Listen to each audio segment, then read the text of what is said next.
para desmanchar la... Muy buenos días. Continuamos en la mañana amable de la televisión colombiana, la mañana de Teleamiga Internacional, Televisión de Valores. Hoy en la entrevista el invitado, Jaime Caicedo, secretario general del Partido Comunista. Bienvenido. Muy buenos días. Y la noticia que tenemos sobre la mesa es cese unilateral del fuego a partir del 20 de julio. Así es. Y van dos preguntas de entrada. ¿Por qué solo un mes? ¿Qué es la propuesta de a partir y por qué a partir del 20 de julio? Yo creo que venimos de un momento crítico, de un diálogo y de un proceso de paz. Me parece que la ruptura del cese al fuego unilateral anterior traumatizó este proceso, pero en este momento justamente la idea de que este cese tenga un carácter definido por un mes, de todas maneras oxigena, me parece a mí, le da un nuevo aire y una nueva posibilidad a que se reanude con mayor confianza. Esto es un gesto hacia la confianza y es un gesto que alimenta la posibilidad de que haya una perspectiva mucho más clara de avance en las negociaciones. Cada colombiano que muere en esta guerra, en este conflicto, cada gota de sangre que se derrama, cada atentado, cada acción contra el medio ambiente, nos duele, nos perjudica. ¿Por qué continuar en eso?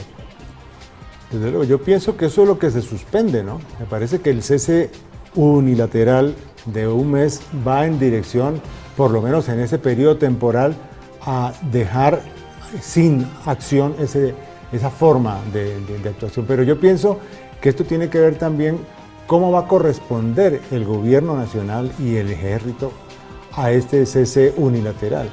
Porque la experiencia anterior es muy negativa y es lo que creo que tiene que corregirse. No puede haber una fuerza en medio de una guerra, porque estamos ante una guerra real, con todos los efectos que usted dice y que todos sentimos y a todos nos duele. Sin embargo, esa guerra es de dos contendientes, hay dos antagonistas enfrentados. Y en ese antagonismo hay también de parte del Estado, de parte del gobierno nacional, pues una acción que tiene a su vez unos efectos y tiene también unos costos y tiene unas implicaciones en el marco de ese conflicto. Eso implicaría, en mi concepto, que además debe haber una respuesta del gobierno en el sentido también de que no puede intensificar en los límites del cese al fuego unilateral la presión militar, porque terminaría rompiéndose nuevamente a pesar de la voluntad que pueda poner la contraparte, como ocurrió en el caso de Buenos Aires el 14 de abril pasado. ¿Pero quién es el responsable de la anterior ruptura? Yo creo que, digamos, la fragilidad del proceso de un cese al fuego unilateral. El cese al fuego unilateral es una condición muy elemental y muy transitoria de un proceso. Porque si usted sigue en guerra y yo paro la guerra, pues en algún momento nos vamos a tropezar. En algún momento nos vamos a tropezar, porque usted está a la ofensiva. Usted va a seguir, si usted sigue su ofensiva en las mismas condiciones, si no hay un desescalamiento, por ejemplo, que cesaran los bombardeos, que son costosísimos además. ¿Usted paga impuestos, Adolfo? Pago impuestos. Por eso. Bueno, pues de sus impuestos descuente el costo que tienen las bombas que están utilizando, que son bombas inteligentes, que son bombas costosísimas. Y de mis impuestos tengo que descontar la descontaminación de los ríos que genera la guerrilla. De mis impuestos tengo que descontar lo de las torres de energía. Todo eso también lo tengo que descontar. Claro, pero yo digo incluso que eso, que es muy delicado, el tema de la contaminación, es mucho más grave lo que aconteció, por ejemplo, con Buenaventura o con Tumaco, cuando se suspende durante casi una semana el servicio de energía eléctrica, donde todo depende de la energía eléctrica para las neveras, para las cuestiones del mantenimiento de los alimentos y todo eso.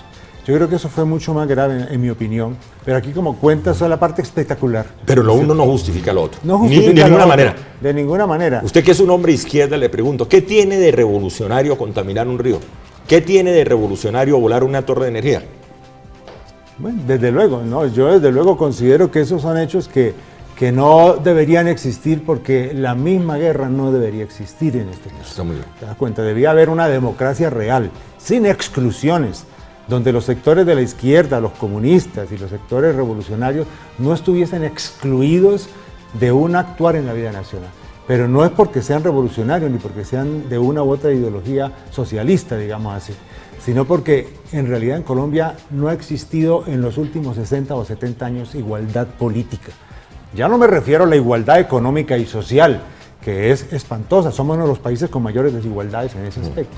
Pero la desigualdad política que el gobierno y el Estado colombiano no reconocen, no quiere reconocer, porque una de las causas centrales de que exista un conflicto armado en este país, que haya existido a lo largo de tanto tiempo, más de medio siglo, es esa desigualdad. Todo eso hay que enfrentarlo, pero nada justifica la guerra, nada justifica el terrorismo, nada. No lo justifica, Nada justifica más sangre en este país. No lo justifica. Pero no podemos seguir jugando con candela. Un país que le abrió las puertas a un proceso de paz, hoy tiene en la opinión pública una preocupación muy alta. Se nota en las encuestas.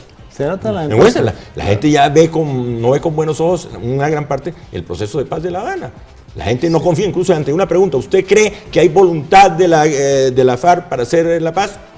Usted vio la última encuesta. El 50% dice no creemos en esa voluntad de la FARC. Sí, eso es así. Me parece que también es un resultado del propio desarrollo, de la propia forma que ha tomado, sobre todo el manejo mediático. Yo pienso que los medios de comunicación tienen una gran responsabilidad. Ni han sido neutrales, ni han sido comprometidos con el proceso, con la paz. No digo con el proceso ni con el diálogo como tal, con una visión de paz.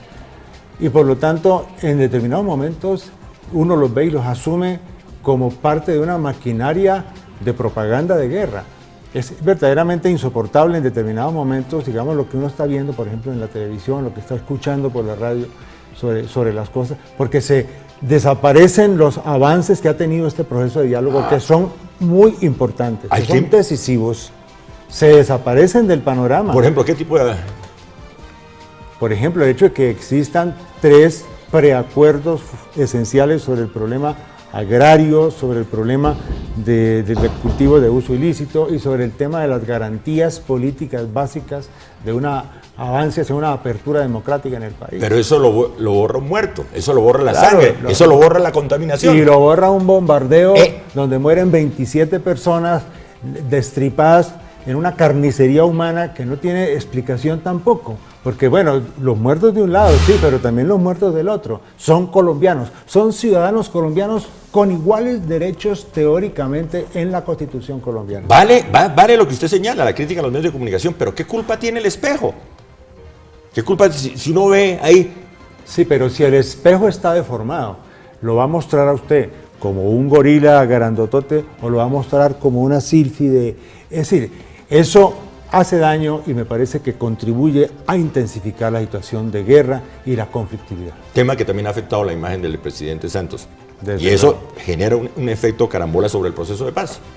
Desde luego, pero al presidente Santos lo afectan otros factores, los factores del manejo económico y social. El tema social es muy delicado en el país. El tema de la inversión social está hoy en día en un punto crítico, me parece a mí, sobre todo en la perspectiva del Plan Nacional de Desarrollo que acaba de ser aprobado por este gobierno y por este Parlamento, y que naturalmente deja muy descorazonada la perspectiva de una paz en condiciones económicas en donde las desigualdades económicas van a ser muy fuertes. No hay duda. La paz no solo es la firma de un acuerdo en La Habana. La paz es luchar contra la corrupción, la paz es más salud, la paz es más educación, la paz es que la gente no se muera en las puertas de los hospitales. Ese es el problema. La gente, menos concentración económica, menos concentración de los medios. Todo eso es paz. Claro, Entonces, es correcto. La paz. El procurador dice que hay que firmar la paz antes del 31 de diciembre. ¿Usted qué opina? Pues yo no creo que le puedan poner plazos ni menos ultimátums a un proceso que es tan complejo, que tiene tantas idas y venidas. ¿Sabe qué me parece importante en esto? Más que el procurador que haya ayudado al proceso de paz, la postura de los países garantes y acompañantes.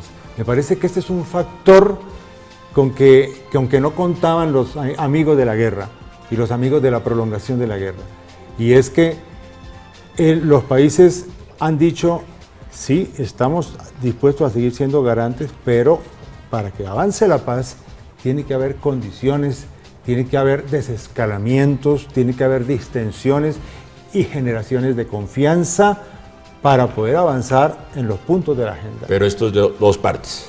Claro, de las dos partes. Es como cuando usted va a bailar. Usted que es de Cali sí le gusta bailar salsa y baila solo, pero uno necesita una buena pareja. Claro, necesita una buena pareja, pero es que la pareja son dos contendientes en guerra. Uno que ha ofrecido ceses unilaterales. Yo no conozco la primera oferta del gobierno de hacer un cese unilateral de fuego y dejar a la guerrilla, entonces ustedes son los que están atacando. No, señor, aquí no hemos conocido eso. Y sin embargo nosotros, los de la izquierda colombiana, que votamos por Santos contra nuestra más íntima convicción, porque no tenemos nada con el gobierno, ni tenemos nada que ver con su programa, ni su orientación, lo hicimos en función del tema de la solución política, de la paz, y por eso tenemos capacidad como electores de exigir que el Estado y que el gobierno tomen una posición. ¿Usted le ve futuro al proceso de paz? Ya para cerrar, frase final. Lo vemos con mucho entusiasmo. Jaime Caicedo, hoy en Teleamiga Internacional, Televisión de Valores. Es el espíritu democrático de este canal. Gracias por venir. A ti, Adolfo, con mucho gusto. Para todos, feliz día, y ya continuamos en la mañana amable de la televisión colombiana, en la mañana de Teleamiga Internacional, Televisión de Valores.